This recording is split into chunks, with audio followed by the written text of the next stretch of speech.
Bonjour à tous, je suis ravie de vous retrouver pour un nouveau magazine Santé. Se nourrir sans manger, c'est le quotidien de nombreuses personnes qui ne peuvent pas manger normalement, quand les intestins sont incapables d'assurer leur rôle en cas de maladie ou de dénutrition sévère. Dans ces cas-là, on met en place un système de nutrition artificielle. On l'appelle nutrition parentérale car elle apporte les nutriments directement dans le sang par les veines. Comment ça se passe en pratique? Qui est concerné? Pour répondre à ces questions, Natacha Dournac, infirmière coordinatrice chez Synergie Médicale est sur notre plateau. Bonjour. Bonjour. Jacques Di Costanzo, vous êtes médecin des hôpitaux dans le service de chirurgie viscérale à l'hôpital de la Timone. Bonjour. Bonjour. Frédéric Vaneuve, vous gérez une structure qui permet d'hospitaliser les patients à domicile. Bienvenue. Bonjour. Alors Jacques Di Costanzo, se nourrir sans manger, c'est possible aujourd'hui? Oui, être nourri sans manger. Vous savez que nous, les humains, depuis 5 millions d'années, on a pris l'habitude de manger, finalement. Les animaux aussi, et puis de manger par la bouche. Les aliments qui sont tout à fait utiles au métabolisme, à la survie, à la croissance. Et puis un jour, il se trouvait qu'on ne pouvait plus manger parce qu'on avait des maladies, digestives notamment, et que les gens auparavant mouraient. Et bien depuis 30 ans, on a mis au point une technique qu'on appelle la nutrition artificielle, qui permet justement de nourrir toutes ces personnes qui ne pouvaient pas ou qui ne peuvent pas s'alimenter. Alors ça concerne des personnes qui sont concernées, pour qui ça peut durer depuis plusieurs mois, voire plusieurs années même, finalement, ces problèmes-là. Qui est concerné? Qui est concerné sont tous les patients ou malades potentiels dont le tube digestif fonctionne mal. Soit il fonctionne mal et pas assez, parce qu'il est atteint de pathologies étendues, soit il ne fonctionne pas du tout parce qu'on a enlevé une grande partie du tube digestif à la suite de maladies graves et d'interventions chirurgicales, soit parce que la nutrition par voie orale est dangereuse. Donc ces gens-là, on arrive à les maintenir en survie et souvent prolongée par ce qu'on appelle une nutrition artificielle. Alors actuellement, le record, cette nutrition artificielle, les débuts remontent à peu près 30 ou 35 ans. Et actuellement, il y a des patients qui sont en vie depuis plus de 20 ans en nutrition artificielle et qui ne s'alimentent pas. Alors, il y a une alternative à la nutrition artificielle qui est la greffe intestinale. On peut donc les guérir après et leur donner une alimentation normale après cette éventualité. Alors, Natacha Dournac, vous êtes infirmière à domicile, vous êtes attachée hospitalière également. Donc, vous suivez en fait les malades chez eux. Vous allez notamment leur poser des perfusions, c'est ça, le soir, aussi le matin. Voilà. Comment ça se passe? Nous, on va gérer toute la partie charge en soins et on va mandater les infirmières libérales qu'on a identifiées. C'est tout un réseau qu'on a identifié sur une région définie. La nôtre, c'est la région PACA. Et ces infirmières, on va leur expliquer quelle perfusion et quel type de perfusion les médecins veulent faire pratiquer au domicile. Voilà, Frédéric Vaneuve, vous gérez cette structure qui permet de suivre finalement de manière médicale les patients chez eux. Tout à fait. Jusqu'à ces dernières années, c'était l'hôpital qui avait la charge de soigner ces patients de par la technologie que vous avez, et les produits qui sont nécessaires pour prodiguer ces soins. Et le défi depuis une quinzaine d'années, 20 ans peut-être, Jacques, je crois, c'est de permettre à ces patients de pouvoir bénéficier de cette technologie de santé à domicile. Le rôle de notre structure, c'est de faire en sorte que, à la fois sur le matériel comme sur les produits, et le patient puisse être soigné chez lui dans le contexte du domicile. Je préciserai donc en plus que à pathologie, à maladie égale et à traitement égal également, les patients suivis ou traités à domicile dans des conditions équivalentes à celles de l'hôpital coûtent 6 fois moins cher que s'ils étaient traités à l'hôpital. Donc vous voyez vraiment des économies de santé extrêmement importantes. Alors là, pour revenir à la nutrition parentérale, le but finalement, c'est d'envoyer des nutriments directement dans le sang du malade. Donc soit les gens ne mangent pas du tout et il faut les nourrir complètement, ce qu'on appelle une nutrition parentérale totale, c'est-à-dire qu'on leur donne tous les nutriments dont ils ont besoin pour maintenir ce qu'on appelle l'homéostasie, leur équilibre biologique, la croissance éventuellement si ce sont des enfants, une grossesse éventuellement s'il s'agit d'une femme enceinte. Donc on donne tous les aliments qu'on appelle nutriments, c'est-à-dire les sucres, les glucides, c'est-à-dire les graisses, c'est-à-dire les lipides, les protéines sous forme d'acides aminés, puis les électrolytes, les vitamines, les oligo-éléments et de l'eau en quantité suffisante pour maintenir une hydratation normale. Évidemment, ces aliments aux nutriments qui sont artificiels, synthétisés par l'industrie dans des conditions de pureté extraordinaires, eh bien, ces aliments vont être fournis de manière assimilable à l'organisme. Ils sont déjà, entre guillemets, prédigérés. Ce qui fait que... Mais c'est une voie tout à fait anormale d'introduction des aliments, puisque d'habitude, ils passent par le tube digestif, sont absorbés, vont au foie, puis redistribués dans la circulation générale au tissu pour être utilisés. Et là, on les injecte directement pour la première fois dans les voies veineuses, et vous concevez que ça va poser des problèmes techniques extrêmement importants et métaboliques également. Alors avant d'en dire plus, je vous propose tout de suite de regarder ce reportage. Nous avons rencontré 2 patients qui ont été nourris avec de la nourriture artificielle, si on peut dire. Ils nous racontent, regardez. Georges a été opéré pour une récidive de maladie de Crohn en décembre dernier. Il s'agit d'une maladie inflammatoire chronique portant sur l'ensemble du tube digestif et qui évolue par poussée tout au long de la vie. Après l'opération, il a eu très vite des problèmes pour s'alimenter. J'arrivais en fait pas à manger. J'avais pas spécialement faim, mais le moindre truc que je mangeais, je vomissais. Donc il a fallu trouver une solution pour m'alimenter. On m'a mis en place un PICC line. Donc c'est une espèce de perfusion en fait, mais qui reste plus longtemps qu'une perfusion classique, qui va directement dans les voies principales. À l'hôpital de la Timone, on lui a donc posé une perfusion via un cathéter pour lui permettre de s'alimenter avec des aliments artificiels. Sucre, graisse, protéines, liquides, tous les composants d'une alimentation normale lui sont administrés. Ce qu'il appelle le PICC line, c'est effectivement une voie veineuse que l'on met par une veine du bras et qui va venir jusque dans les gros vaisseaux du cœur, dans la veine cave supérieure. Il permet de perfuser en permanence ou en cyclique dans la journée des solutions de nutrition artificielle qui comportent tout ce qui est nécessaire à une alimentation et à la vie normalement. Quelques jours plus tard, le malade peut rentrer chez lui plus tôt que prévu puisqu'on va lui donner son traitement à domicile. C'est pas contraignant du tout. Il suffit d'avoir l'infirmière à domicile qui vient le soir pour faire le branchement, qui revient le lendemain matin pour débrancher, et on passe une journée tout à fait normale. Pendant le temps qu'il lui faut pour reprendre une alimentation à peu près normale, une infirmière met en place sa perfusion chaque soir et la débranche chaque matin, ce qui lui permet d'avoir une vie normale, voire même de travailler. Un système d'hospitalisation à domicile qu'il trouve très rassurant, comme la plupart des malades. Comme lui, Bruno a été nourri sans manger pendant plusieurs mois. Atteint d'une maladie de Crohn également, cette solution lui a permis de reprendre du poids rapidement. À la suite de mes opérations liées à ma paroi intestinale qui était percée, qui était comme une passoire, pour cicatriser, on a été obligé de faire une nourriture parentérale, donc par intraveineuse, quoi. Parce que je ne pouvais plus manger, j'ai eu des poches intestinales, j'ai eu plusieurs... Ça a duré très longtemps. Mais après cette nourriture parentérale, on a réussi à cicatriser la paroi intestinale. Ça a été très dur psychologiquement, mais c'était le seul moyen pour pouvoir cicatriser et m'en sortir et pouvoir remanger par la suite. En cas de problème, le malade peut être réhospitalisé très rapidement. Aujourd'hui, Bruno dit vivre son quotidien mieux que bien et reste suivi régulièrement.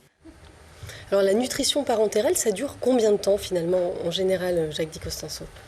Je vais faire une réponse précise, un certain temps. Et évidemment, c'est fonction du degré de dénutrition, puisqu'on nourrit les malades qui sont dénutris, qui ne peuvent pas s'alimenter, et c'est fonction également de la maladie qui a causé la dénutrition, bien entendu. L'indication majeure que l'on voit en ville la plupart du temps, c'est le cancer. Notamment le cancer digestif, quand il est évolué, eh bien, il entraîne des dénutritions majeures. Donc une nutrition artificielle, notamment parentérale, ça peut aller de quelques jours après une intervention chirurgicale lourde, une semaine en général, ou 8-10 jours, à plusieurs mois, plusieurs années. Donc justement, Natacha, ce sont des patients que vous côtoyez, donc ça peut être aussi bien des enfants que des personnes qui ont des graves maladies comme des cancers. Bien sûr, c'est tout type de pathologie et tout type de patients. Qui sont donc chez eux, vous les allez à domicile, à partir du moment où la faisabilité à domicile est possible. Donc cette nutrition artificielle, justement, elle a 30 ans. Ça a été une vraie révolution, on peut imaginer, pour la plupart des malades. C'était une révolution parce que les malades qui étaient atteints de ces pathologies lourdes qui affectaient le tube digestif sur sa totalité ou presque sa totalité mouraient auparavant. On ne pouvait plus les nourrir, ou alors on utilisait des moyens un petit peu moyenâgeux avec des sondes dans l'estomac, etc. On essayait de les gaver, de leur donner à manger, et ça marchait mal. Donc la nutrition artificielle avec les nouvelles technologies a changé le pronostic de ces patients. Et quand vous dites à un patient, vous voulez mourir tout de suite parce que vous avez une maladie grave, ou vivre encore 25 ans avec une alimentation parentérale à domicile, avec une perfusion la nuit qui les laisse totalement libres dans la journée, il n'y a pas de choix, quoi. Évidemment, le choix est facile. Alors les perfusions justement qu'on a vues sur ces images, est-ce que ce sont les mêmes qu'on voit par exemple en réanimation quand on voit des films Alors effectivement, ça dépend quel film vous parlez. Si c'est Urgence à la télé, voilà, c'est par exemple. Absolument, c'est pas tout à fait les mêmes. Nous, c'est très sophistiqué. Pour tout vous dire, une poche, le mélange nutritif qui est contenu en poche, ça coûte le prix d'un repas de Bocuse à peu près, mais c'est beaucoup plus précis et beaucoup plus physiologique de perfuser une alimentation dont on sait ce qu'il y a exactement à l'intérieur que de faire un gros repas qui vous fera maigrir, donnera du diabète, de l'hypertension artérielle, etc.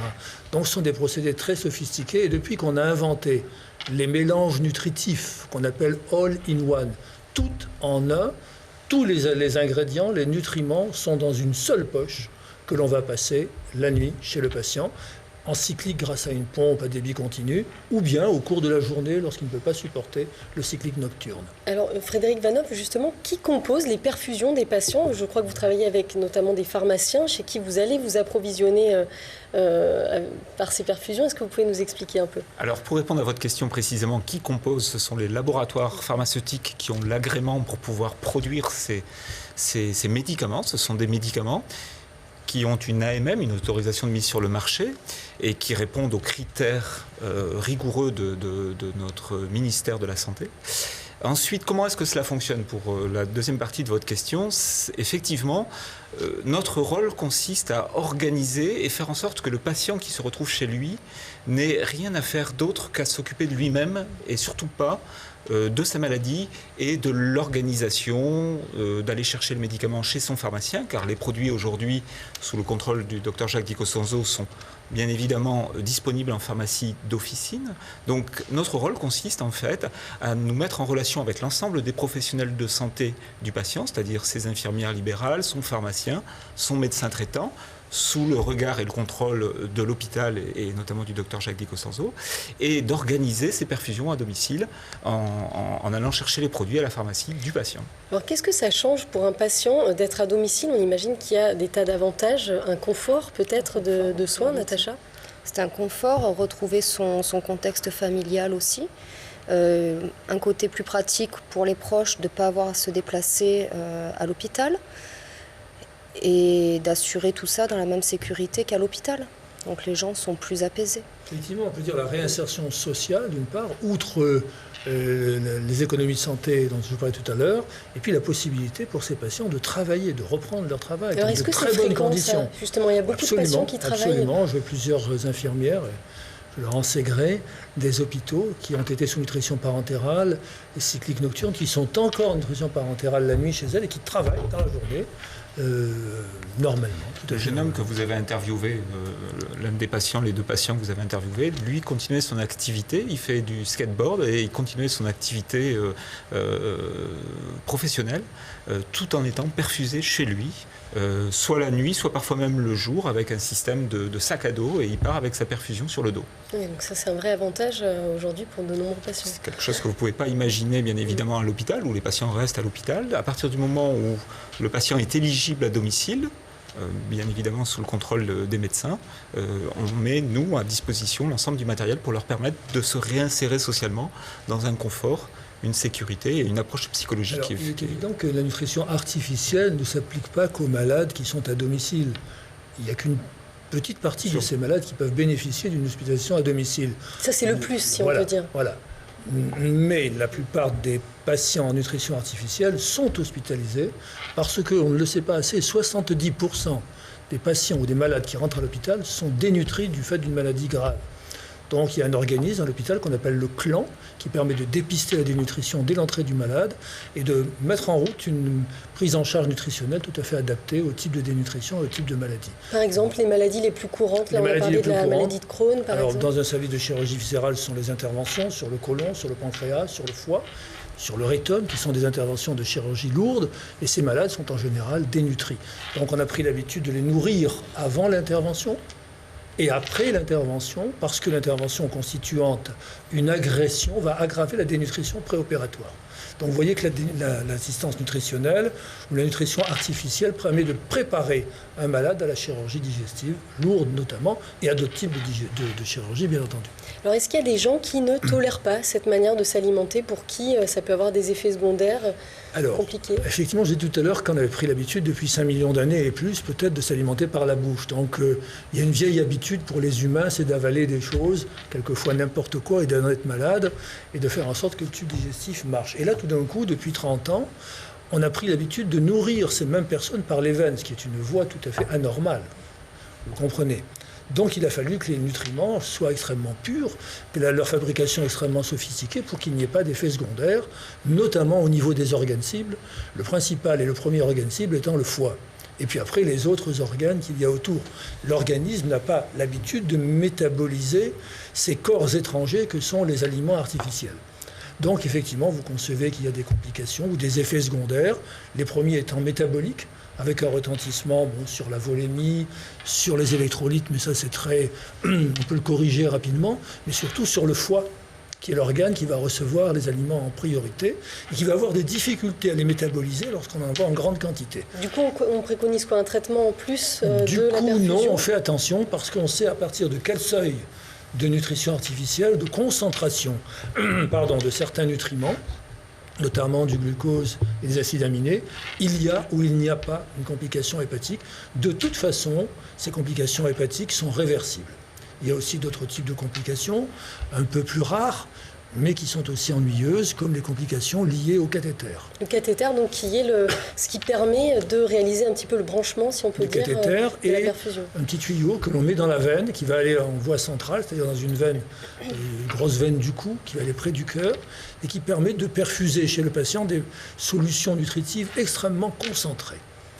Et ça, effectivement, ça peut être un écueil quelquefois, parce que les variations d'osmolarité peuvent entraîner des variations de l'osmolarité sanguine et des troubles neurologiques en particulier. Mais on maîtrise tout ça. Donc ce petit cathéter qu'on utilise pour des perfusions courtes est extrêmement utile. Et quand on veut perfuser les malades pendant longtemps, notamment à domicile, on met ce qu'on appelle un cathéter totalement implantable, qui est sous la peau, qu'on ne voit pas, qu'on branche le soir et qu'on débranche le matin. Natacha, quel est l'impact psychologique, si on peut dire, pour les patients du fait d'être nourris par ce biais-là, finalement? On imagine que ce n'est pas évident. Là, il y a un des témoignages, la personne disait il faut s'y habituer, en fait. Là, voilà, l'impact psychologique, au début, je pense qu'il y a l'inconnu qui fait peur. Les personnes n'ont jamais été perfusées en parentéral, donc ils ne connaissent pas, ils se sentent affaiblis, ils se sentent malades, et nous, on leur explique qu'en leur apportant tout ça, ils vont aller mieux. Donc tant qu'ils ne l'ont pas connu, ils ne peuvent pas vraiment savoir. On va le voir appliquer au bout d'une dizaine de jours, où les malades vont reprendre une force physique et donc forcément psychologique. Frédéric Vanoff, donc vous travaillez avec différentes personnes. Est-ce que vous pouvez un petit peu nous expliquer qui compose finalement les équipes avec qui vous travaillez, un peu les différents métiers que vous côtoyez? Tout à fait. Alors, à l'essence même de la sortie du patient, c'est-à-dire l'hôpital, ce sont les équipes médicales hospitalières et notamment les médecins hospitaliers comme Jacques Di Costanzo qui nous confient ces patients. Notre approche dans ce cas-là, c'est d'aller les rencontrer avant leur sortie au domicile, de façon à leur expliquer, les rassurer, comprendre la stratégie médicale du médecin, ce qu'on appelle le projet thérapeutique, et puis ensuite l'organiser à domicile avec les professionnels de santé qui font partie intégrante du patient. Bien sûr, identifier les équipes de soins, c'est-à-dire les infirmiers libéraux qui font un travail extraordinaire. C'est eux qui sont tous les jours, 2 fois par jour, au domicile du patient pour ce qu'on appelle brancher, c'est-à-dire mettre en place la nutrition parentérale et la débrancher, c'est-à-dire l'enlever quand il s'agit d'une nutrition la nuit. Ça, c'est le travail que font les infirmiers libéraux. On va coordonner les soins. tout l'intérêt d'avoir au sein de notre structure une infirmière coordinatrice réside en cela, de façon à ce que le pharmacien du patient, le médecin traitant, le laboratoire, le kiné, quand il y a besoin d'un kiné pour permettre au patient de retrouver un côté ambulatoire très rapidement, puissent être au courant de ce projet thérapeutique et le coordonner de façon parfaite. Je peux me permettre juste une petite remarque pour dire que, effectivement, vous parliez pas du cathéter tout à l'heure, la vie de ces malades ne tient qu'à un fil. C'est le fil la ligne de perfusion. La ligne de vie. La ligne de... Excellent, la ligne de vie. Et comme, on va l'appeler comme ça dorénavant, la ligne de vie. Et comme il y a un corps étranger dans la veine de ces patients, c'est une porte d'entrée pour des microbes. Et donc vous concevez que le danger, c'est l'infection du cathéter. Et c'est pourquoi les infirmières à domicile, comme à l'hôpital, qui font un travail remarquable, qu'on a formés, qui sont formés, rompus à toutes ces techniques, utilisent toutes les techniques d'asepsie rigoureuses pour manipuler ces cathéters, bien entendu. Alors je me demandais, en cas de retour à domicile, est-ce que les proches directement peuvent être amenés à faire tous ces soins et à brancher les perfusions ou pas, Natacha ? Absolument pas du tout. Non seulement il faut être infirmière qualifiée pour toucher un accès veno-central, comme le disait le docteur Di Costanzo, il y a un risque infectieux très important, mais il n'y a pas qu'un risque infectieux, il y a un risque mécanique, thrombotique, donc il faut vraiment être qualifié. Et les proches, on va leur expliquer, toujours pareil, pour enlever l'inconnu, la peur de l'inconnu, mais on va même leur demander de ne pas forcément assister au branchement et débranchement pour des conditions d'asepsie très rigoureuses, comme le disait le docteur Di Costanzo. Petite nuance, si je peux me permettre, Natacha. Chez les enfants, les enfants, on éduque les parents, effectivement, parce que les enfants ne sont pas aptes. Là, on comprend, oui, c'est pour bien sûr, on éduque les parents, bien sûr. Hein, nous faisons des adultes, mais chez les enfants, on éduque les parents. Et il y a quelques adultes, mais très rares, à qui on apprend la technique d'auto-perfusion et qui se perfusent, se branchent et se débranchent eux-mêmes. Mais c'est rare. C'est très rare. Donc Natacha a tout à fait raison. Quand on parle de branchement la nuit, de ces perfusions, est-ce que le malade peut manger quand même un petit peu la journée ou pas ? Alors, il peut manger s'il a un tube digestif, mais même s'il ne fonctionne pas, donc le transit est extrêmement accéléré, il n'a pas d'absorption. S'il a ce qu'on appelle un grêle court, c'est-à-dire une longueur d'intestin grêle inférieure à 1 mètre, bien ce qu'il va manger va sortir dans la poche, mais il garde le plaisir de s'alimenter, de manger, même si cette alimentation n'est pas efficace. Parce qu'on parlait tout à l'heure du côté psychologique, c'est peut-être le goût justement qui doit manquer, ce côté gustatif. Sûr. Et puis, pour les malades qui sont simplement en assistance nutritionnelle, c'est-à-dire qui ont besoin d'un complément de nutrition, ceux-ci mangent normalement, mais pas suffisamment. Et les autres mangent pour le plaisir, mais pas pour l'efficacité. Alors, on a parlé tout à l'heure donc des doses. Il y a un dosage très précis qui est effectué. Il n'y a pas donc de risque de surdosage, c'est ça, quand on propose un... Quand on propose une nutrition parentérale ou artificielle à un patient, on va calculer ses besoins. Pour calculer ses besoins au repos, ses besoins en activité ou compte tenu de sa pathologie, si elle est sévère ou non, on a une formule qui est la formule de Harris et Bénédicte. D'ailleurs, on a mis au point tout un algorithme qui nous permet d'avoir la décision thérapeutique appropriée. Et ça permet de calculer les besoins journaliers du patient en calories, en glucides, en azote, en calories, en oligoéléments, etc. Et après avoir calculé de manière optimale les besoins, on construit la poche de nutrition artificielle. Mais il faut dire que dans le commerce, il y a des poches de nutrition artificielle parentérale qui correspondent à 70% des patients. Alors le but premier, c'est que le patient reprenne du poids finalement assez vite, Natacha ? D'un point de vue médical, on va plus parler d'albuminémie ou de constantes vraiment très précises qu'un médecin va rechercher. La prise de poids, c'est une prise qui est physique et qui va être observée par le patient et la famille, mais d'un point de vue médical, on va être sur des critères d'albuminémie, essentiellement. Donc les apports en fait de tout ce qui est essentiel à la survie pour le patient. Je veux dire un petit mot pour éclairer les auditeurs ou les spectateurs, que vous voulez. C'est qu'on a pris l'habitude de séparer ou de diviser l'organisme en 3 compartiments. La masse maigre, qu'on appelle la masse cellulaire active, qui est constituée des muscles et des viscères, donc des protéines. Puis la masse grasse, qui est une réserve de lipides plus ou moins importante, selon qu'on soit gros ou non, qui fait quelques centaines de milliers de calories quelquefois. Et puis un 3e secteur qui est constitué de l'eau, etc., etc. Ce qui nous importe à nous en nutrition, c'est la masse cellulaire active, la masse maigre. Quand un sujet maigrit, qu'il est dénutri, on calcule son état nutritionnel en calculant ce qu'on appelle l'indice de masse corporelle, qui est le rapport du poids sur la taille au carré, ou l'indice de risque nutritionnel. Et en fonction de ça, on va le nourrir avec un niveau d'apport adéquat sur un temps déterminé, et on va lui amener les nutriments en quantité suffisante pour induire une restauration de sa masse maigre. C'est que la masse maigre qui nous intéresse, les réserves musculaires protéiques, les réserves viscérales en protéines également, de telle sorte que le sujet puisse vivre. Évidemment, on ne va pas lui donner de la masse grasse parce qu'on va en faire un obèse. Mais quelquefois, on en fait des obèses. Mais sachez aussi que les obèses, les grands obèses, peuvent être considérés comme des mal nourris. Et justement, quand on parle de ces calories, de cette prise de poids, et quelle est la prise de poids classique, si on peut dire, après un mois, par exemple, de nutrition parentérale? Est-ce qu'il y a une norme? On considère qu'un sujet est dénutri quand il a perdu 5% de son poids idéal ou habituel en quelques semaines. Et quelquefois, il perd plus rapidement en quelques mois. Donc 5 à 10%. Donc on essaye, en fonction du temps de sa maladie, etc., de lui faire recouvrer cette perte de poids et de lui faire atteindre son poids idéal que l'on a calculé.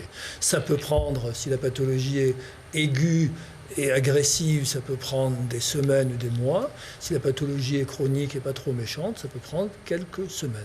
Mais en général, quand un sujet sous nutrition parentérale prend du poids très rapidement, c'est qu'il a retenu de l'eau. Ce n'est pas bon. Donc il faut contrôler la masse maigre. Un dernier mot, parce qu'on est donc à la toute fin de cette émission, peut-être sur le plaisir que vous avez, Natacha, peut-être à faire ce métier-là. Qu'est-ce qui vous plaît dans cette spécialisation? Je réfléchis. C'est des métiers humains, donc on imagine d'aller à l'essentiel. On imagine d'aller à l'essentiel. Déjà, c'est toute la richesse du relationnel avec lequel je passe mes journées, qu'ils soient autant patients, hospitaliers ou médical de ville, réseau médical de ville. C'est le bien-être aussi qu'on apporte aux patients, puisque moi je me positionne entre le milieu hospitalier et le soin infirmier du domicile, donc les gens ont beaucoup plus de facilité à me parler, vu qu'il n'y a pas l'effet blouse blanche. Et puis après, c'est la satisfaction de voir un patient qui est guéri. Merci en tous les cas à tous les trois d'être venus sur notre plateau. C'est la fin de cette émission. On se retrouve la semaine prochaine pour un nouveau C'est la santé. Excellente journée à tous.